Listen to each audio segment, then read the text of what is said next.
आणि आता बातमी येते नाशिकमधून। सध्या झटका, हलाल आणि मल्हार प्रमाणपत्रावर नव्याच वादाला तोंड फुटले। तर नाशिकमध्ये हलाल मटणच विक्री करणार असा निर्णय घेण्यात आलेला आहे। हिंदू खाटीक समाजाच्या बैठकीमध्ये हा निर्णय घेतला गेलाय। हिंदूंनी झटका मटण खावं, हलाल मटण खाऊ नये असं वक्तव्य मंत्री नितेश राणे यांनी केलं होतं। तर नितेश राणे संधी साधू आहेत, रमजानमध्ये मटण खाताना दिसतात अशी टीका वडेट्टीवारांनी केली आहे।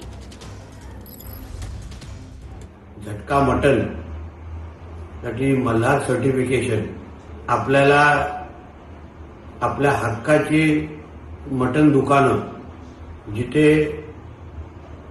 100% हिंदू समाजाचं तिथे प्राबल्य असेल, विकणारा पण हिंदू असेल, कुठेही त्या मटणामध्ये भेसळ झालेलं नसेल, ज्या मटणाला मल्हार सर्टिफिकेशन नसेल तिथे हिंदू समाजाने पाहूही नये, खरेदी करू नये। आम्ही पूर्णपणे निर्णय घेतला की नाशिकमध्ये कोणत्याही प्रकारचा झटका मटण घेतला जात नाही आणि कोणी आम्हाला सर्टिफिकेट देण्याची गरज नाही। आम्ही बॉर्न खाटीक आहोत आणि म्हणून या भानगडीत कोणी बोलू नये, पडू नये आणि धार्मिक उन्माद कुठेतरी माजवण्याचा प्रयत्न करू नये, जातीमध्ये फूट पाडण्याचा आणि समाजामध्ये आमच्या फूट पाडण्याचा प्रयत्न करू नये। आम्ही एक आहोत, एक संघ आहोत आणि आम्ही हलालचंच मटण विकणार।